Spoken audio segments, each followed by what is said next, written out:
হরে কৃষ্ণ। শ্রীমদ্ ভগবদ্ গীতা প্রথম অধ্যায় শ্লোক 19।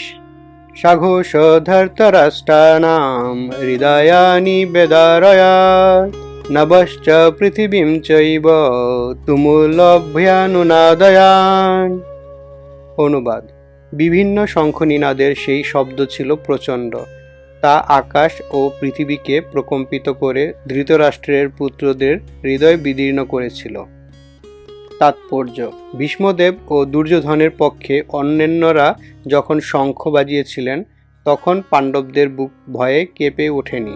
সেই ধরনের ঘটনার উল্লেখ নেই, কিন্তু এই শ্লোকে উল্লেখ করা হয়েছে যে পাণ্ডবদের শঙ্খনাদে ধৃতরাষ্ট্রের পুত্রদের হৃদয় ভয়ে বিদীর্ণ হলো। সেটি পাণ্ডবদের নিজেদের কারণেই এবং ভগবান শ্রীকৃষ্ণের প্রতি তাদের পূর্ণ বিশ্বাস ও শরণাগতির জন্য। ভগবানের কাছে যিনি আত্মসমর্পণ করেন তার মনে কোনো ভয় থাকে না, এমনকি চরম বিপদেও তিনি অবিচলিত থাকেন। হরে কৃষ্ণ।